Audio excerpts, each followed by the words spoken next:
quarto século da era cristã amanheceu com a igreja saindo das catacumbas para enfrentar um desafio que não vinha de carrascos romanos, mas de dentro de suas próprias fileiras. Em Alexandria, a cidade que era o farol do pensamento, surgiu uma doutrina que ameaçava o coração do Evangelho e a identidade de Jesus Cristo.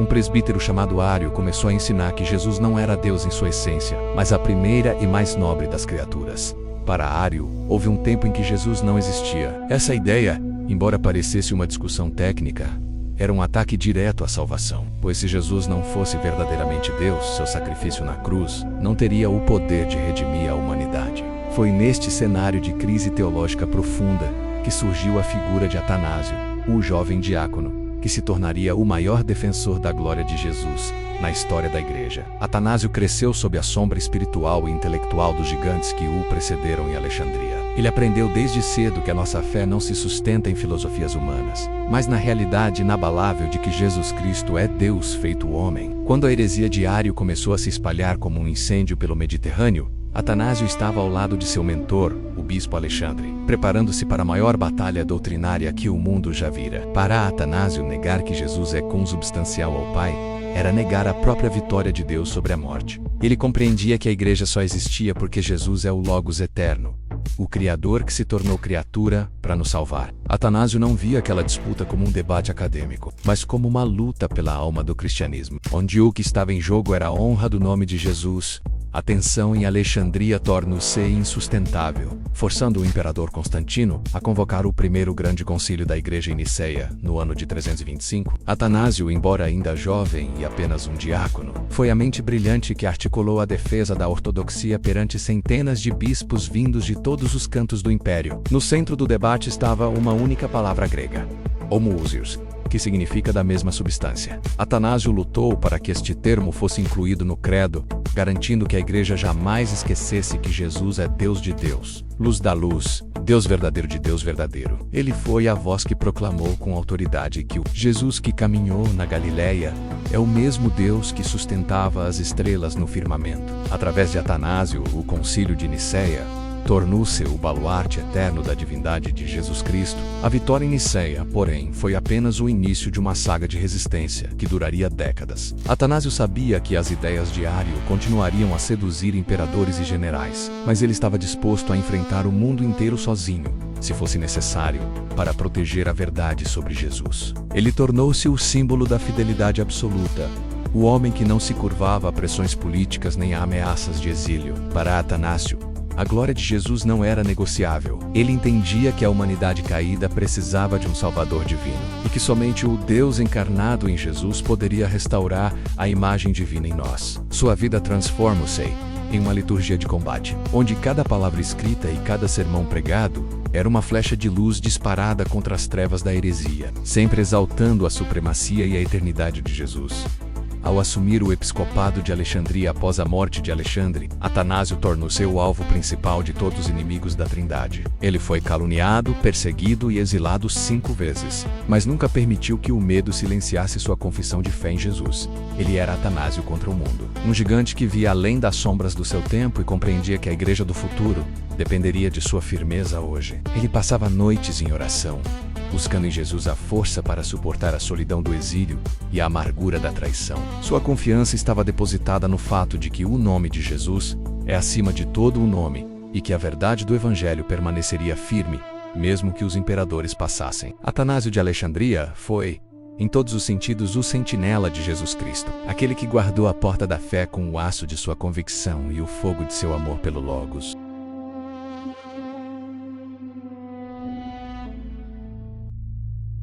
A vitória teológica em Niceia trouxe um breve alento para a igreja, mas para Atanásio, ela foi o toque de trombeta que deu início a décadas de provações. O mundo político não aceitou facilmente a exclusividade da divindade de Jesus Cristo. Logo, os ventos imperiais mudaram, e aqueles que defendiam a heresia de Ário encontraram ouvidos atentos na corte do imperador. Atanásio, agora bispo de Alexandria, tornou-se o obstáculo vivo entre a política imperial e a verdade de Jesus. Ele compreendeu que sua missão não era agradar aos homens, mas guardar a herança sagrada de que Jesus é o próprio Deus encarnado. por causa dessa fidelidade inegociável ao nome de Jesus. Atanásio iniciou uma jornada de resistência que o levaria a ser expulso de sua sede episcopal 5 vezes, totalizando 17 anos de sua vida passados no exílio. O primeiro exílio de Atanásio foi um choque para o mundo cristão. Ele foi acusado falsamente de crimes que nunca cometeu, desde obstrução do comércio de grãos até atos de feitiçaria, tudo planejado por aqueles que odiavam a doutrina de Jesus. Mas em cada tribunal e em cada fuga, a força de Atanásio vinha de uma fonte invisível, a sua comunhão constante com Jesus Cristo. Ele via o seu sofrimento não como uma derrota, mas como uma participação nas aflições de Jesus. Enquanto viajava por terras estrangeiras como a Gália e Itália, Atanásio não se silenciou. Ele transformou cada exílio em uma oportunidade de semear a semente da fé ortodoxa, ensinando a todos que Jesus não é uma criatura superior, mas o Criador eterno que desceu até nós para nos elevar até Ele. A saga de Atanásio era acompanhada pelo povo de Alexandria com uma devoção fervorosa. Cada vez que os soldados imperiais cercavam a igreja para prendê-lo, Atanásio conseguia escapar de forma quase milagrosa, muitas vezes saindo por portas laterais enquanto os fiéis entoavam salmos de louvor a Jesus. Ele passava meses escondido em cisternas ou em casas humildes, sempre com o nome de Jesus nos lábios e a pena na mão. Foi nesses momentos de isolamento físico que Atanásio escreveu algumas de suas defesas mais profundas sobre a encarnação. Para ele, o exílio era o deserto, onde ele se encontrava face a face com Jesus, ganhando a clareza necessária para mostrar que, se Jesus não é Deus, a humanidade permanece morta em seus pecados. Os imperadores passavam, as alianças políticas se desfaziam, mas a coluna da fé de Atanásio permanecia firme. Ele tornou-se conhecido como o pai da ortodoxia, não apenas por sua inteligência, mas por sua coragem inabalável de estar sozinho contra o mundo inteiro. Quando lhe diziam que todos os bispos e o próprio imperador estavam contra ele, sua resposta era histórica: então, Atanásio está contra o mundo. Essa solidão, no entanto, era preenchida pela presença majestosa de Jesus Cristo, que Atanásio sentia ao seu lado em cada barco que tomava para o exílio e em cada caverna onde se refugiava. Ele provou que um único homem, armado com a verdade de Jesus, é mais forte do que todos os exércitos de um império. Neste bloco vemos a transição de um mestre para um guerreiro da fé. Atanásio não lutava por poder ou influência. Ele lutava para que as gerações futuras pudessem conhecer o verdadeiro Jesus. Ele sabia que, se a heresia vencesse, o cristianismo seria apenas mais uma filosofia humana sem o poder da ressurreição. Por isso, ele suportou a fome, a sede, a calúnia, a solidão do desterro, sempre mantendo o olhar fixo na glória de Jesus. Sua vida tornou-se o testemunho de que a igreja não é uma instituição governada por decretos humanos, mas uma comunidade sustentada pela presença viva de Jesus Cristo, o Logos que nunca abandona aqueles que dão a vida para defender a sua divindade.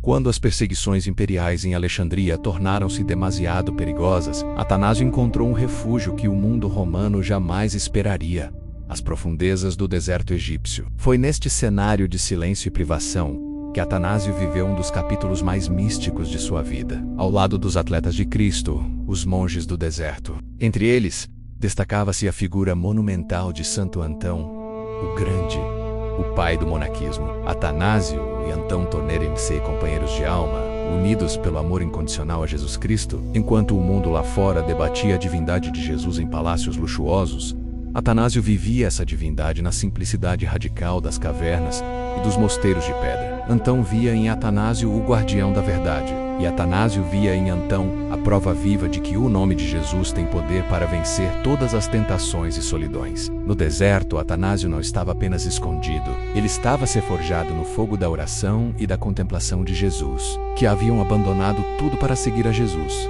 Viam em Atanásio o seu bispo e protector, e ele encontrou neles o exército espiritual de que precisava para continuar sua luta. Foi durante este período de exílio entre as areias que Atanásio escreveu uma das biografias mais influentes da história cristã, A Vida de Santo Antão. Nesta obra, Atanásio não pretendia apenas exaltar o seu amigo, mas mostrar como a presença de Jesus transforma um homem comum num gigante espiritual. Ele descrevia as batalhas de Antão contra as potências das trevas, sempre enfatizando que a única arma de vitória era o nome de Jesus.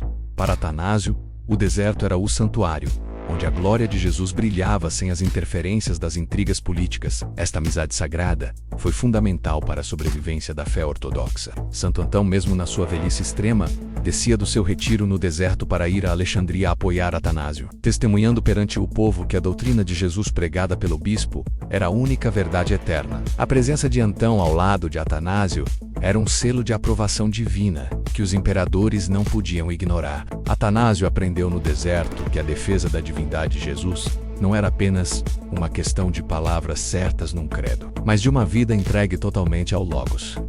Ele compreendia que, para proclamar que Jesus é Deus, era necessário viver como se Jesus fosse o único tesouro da alma. O deserto ensinou a Atanásio a paciência de esperar pelo tempo de Deus e a coragem de não temer o deserto dos homens. Foi também nesta quietude que Atanásio aprofundou a sua teologia sobre a encarnação. Ele contemplava como o Deus infinito, em Jesus, se tornou pequeno para que nós pudéssemos tornar-nos grandes em Deus.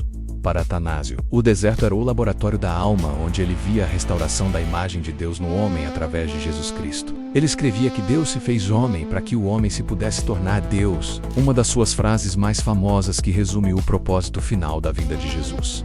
Cada grão de areia e cada noite estrelada no Egito lembravam a Atanásio que o mesmo Jesus que criou o universo estava com ele naquele refúgio secreto. O deserto não era um lugar de morte, mas o berço de uma nova resistência onde a fidelidade a Jesus era alimentada pelo silêncio e pela graça. Quando finalmente chegava o momento de sair do deserto e enfrentar novamente os seus inimigos em Alexandria, Atanásio trazia consigo o perfume da santidade dos monges e a força inabalável que recebeu de Jesus.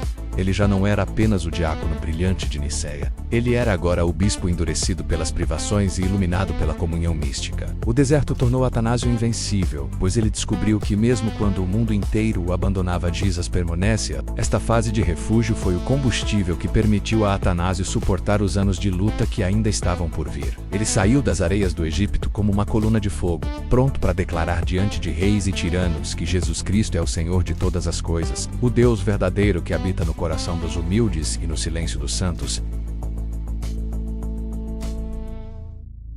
A saída de Atanásio do deserto marcou o início da fase mais intensa e dramática de sua luta pela honra de Jesus Cristo. O cenário político do Império Romano havia se tornado um campo minado, onde sucessivos imperadores tentavam impor a heresia ariana por meio da força bruta. Atanásio, no entanto, agia como se estivesse revestido por uma armadura espiritual forjada pelo próprio Jesus. Um dos momentos mais épicos dessa resistência ocorreu na noite de 9 de fevereiro de 356, enquanto Atanásio celebrava uma vigília na igreja de São Tionas, em Alessandria. 5.000 soldados romanos cercaram o edifício com espadas desembainhadas. O pânico tomou conta dos fiéis, mas Atanásio, com uma calma sobrenatural que vinha de sua confiança em Jesus, ordenou que o coro cantasse o Salmo 136, porque a sua misericórdia dura para sempre. Sob o manto protetor de Jesus, Atanásio escapou por entre as fileiras de soldados, desaparecendo na noite como se fosse invisível aos olhos de seus inimigos. Essa fuga miraculosa foi apenas um exemplo de como a vida de Atanásio estava entregue às mãos de Jesus. Ele tornou-se o homem mais procurado do império, mas nenhum exército era capaz de silenciar a sua confissão de fé. Atanásio sabia que a palavra homousios que ele tanto defendia não era um mero termo técnico, mas a garantia de que em Jesus Deus realmente nos visitou. Ele escrevia incansavelmente, enviando cartas para bispos em Roma, na Gália e na Síria, exortando-os a não se curvarem perante o erro. Ele afirmava que, se Jesus não é Deus, a nossa esperança é uma ilusão. Para Atanásio, defender a divindade de Jesus era defender a própria possibilidade de vida eterna. Ele era a voz que clamava que o nome de Jesus não pode ser rebaixado ao nível das criaturas, pois ele é o Criador de todas as coisas. A tensão atingiu o auge quando o imperador Constâncio, favorável aos arianos, declarou que Atanásio era o único obstáculo para a paz do império. Foi nessa época que surgiu o famoso lema Athanasius contra mundum, Atanásio contra o mundo. Quando lhe disseram que o mundo inteiro estava contra ele, Atanásio respondeu que, se o mundo estava contra a verdade de Jesus, então ele estaria contra o mundo. Ele não temia a solidão, pois sabia que quem está com Jesus nunca está sozinho. Atanásio via os imperadores como nuvens passageiras, enquanto o reino de Jesus é um sol eterno. Ele suportou calúnias infames, incluindo acusações de assassinato e magia. Mas cada mentira caía por terra perante a integridade de sua vida dedicada a Jesus Cristo. A resistência de Atanásio também o levou a enfrentar o imperador Juliano, o apóstata que tentou restaurar o paganismo e destruir o legado de Jesus. Juliano via em Atanásio seu maior inimigo, chamando-o de intrigante e enganador do povo. Atanásio, com a sabedoria que recebeu de Jesus, apenas sorria e dizia aos seus seguidores: "Não temam, é apenas uma nuvem passageira que logo se dissipará." E de fato, o império de Juliano ruiu, enquanto o nome de Jesus continuava a ser exaltado, através da firmeza de Atanásio. Ele provou que a verdade não depende da maioria, mas da fidelidade à revelação divina dada em Jesus. Sua vida era uma lição de que o cristão não deve buscar a aprovação dos poderosos, mas a aprovação do Rei dos Reis, Jesus. Mesmo no auge do cansaço e dos anos de perseguição, Atanásio nunca vacilou em sua pregação sobre a centralidade de Jesus. Ele ensinava que a Igreja é o corpo de Cristo e que a alma desse corpo é a verdade de que Jesus é consubstancial ao Pai. Ele via em cada vitória teológica uma vitória de Jesus sobre as trevas da ignorância humana. Atanásio tornou-se a bússola que guiou a Igreja através da tempestade ariana, mantendo o curso firme em direção à verdade de Nicéia. Ele não lutava por sua própria glória, mas para que o nome de Jesus fosse reconhecido como o único nome dado entre os homens pelo qual devemos ser salvos. Atanásio de Alexandria, o homem que enfrentou imperadores e exércitos, saiu dessa batalha como o grande herói da fé, o campeão de Jesus Cristo que nunca baixou a guarda.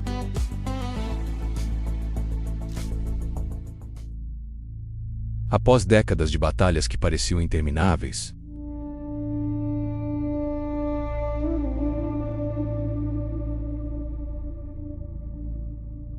o homem que fora 5 vezes exilado, que fugira por desertos e se esconder em cisternas, pôde finalmente passar os seus últimos anos em Alexandria, cercado pelo amor de um povo que via nele a própria imagem da fidelidade a Jesus.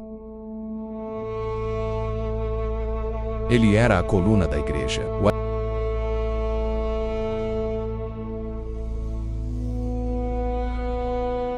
Ele dedicou os seus últimos dias a reconciliar aqueles que haviam vacilado na fé. Atanásio transformou a sua catedral num centro de paz, onde o nome de Jesus era invocado como o Deus que perdoa e restaura a esperança. No ano de 373, aos 76 anos, Atanásio preparou-se para o seu encontro definitivo com o Logos. Ele partiu deste mundo com a calma de quem completou a boa batalha e guardou a fé em Jesus. Ele não morreu como um derrotado, mas como um triunfador cujas feridas eram troféus de seu amor por Jesus Cristo. A sua morte foi um evento que parou Alexandria e ecoou por todo o mundo cristão. O homem de aço, que enfrentara imperadores e heresias sozinho, entregava agora o seu espírito nas mãos daquele que ele tanto defendeu. Atanásio morreu, mas a verdade de Jesus que ele preservou permaneceu viva, pulsando no coração da igreja e garantindo que o nome de Jesus continuasse a ser adorado como Deus verdadeiro. O legado de Atanásio é a própria base do que cremos hoje. Sem a sua coragem inabalável, a heresia de Ário poderia ter transformado Jesus em apenas um herói humano ou um semideus mitológico. Atanásio garantiu que o credo de Nicéia não fosse apenas um documento histórico, mas a respiração viva da igreja.